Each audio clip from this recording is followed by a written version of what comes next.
જય હિન્દ, જય સદારામ બાપા. મિત્રો, આપણે જે કંઈ કરીશું ને એ આપણા હાથોર કરશે. પાપ કરશે ને તો આપણે ભોગવવા સારું કરશે. ધર્મ કરશો ને તો એ આપણે ભોગવવું પડશે. જે કંઈ કરશો એ આપણે ભોગવવું પડશે, આપણે કરવું પડશે. અને તમે દુનિયામાં કહેવત છે કે હાથે હાથ વાઢો તો જ લોહી આવે, એ સિવાય લોહી આવે નહીં. કોકની વાતો કરશે તો મેળ પડશે નહીં. એટલે જે કોઈ ભક્તિ કરવી હોય તો આપણે જાતે કરવી પડશે. ક્ષેત્રમાં મહેનત કરવી છે તો પણ આપણે જાતે કરવી પડશે.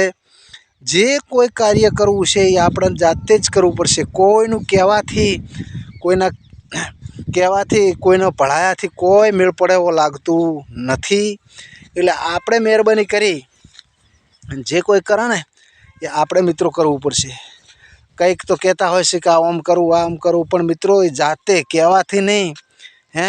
જે કોઈ વસ્તુ તમે કરશો ને પ્રેમથી મળી અને કરશો ને તો થશે. બાકી બીજી વાતો કરશો, વાતો હાટે કોઈ મેળ પડે એવો નથી.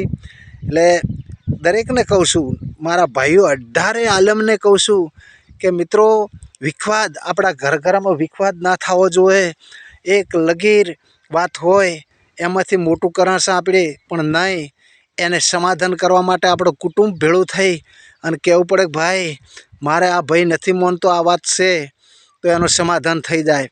પણ આગળ પોલીસના ઘર ભરવા, પછી લડશો ને ડૉક્ટરના ઘર ભરવા, આવું કરતા નહીં મિત્રો. બધાએ મળી અને એકાંત થઈ અને એકાંત બેસશો અને તો સાહેબ બધાનું નિવેદન આવી જાય અને ધીરજના ફળ મેઠા. આજ તડકો ને તડકો નહીં રહે, કાલે સોયો આવશે. એટલે મારો વિડીયો બહુ આગળ વધારજો, શેર કરજો, ફોલો કરજો, લાઈક કરજો. અને બાપા સદારામ બોલજો ને બોલજો.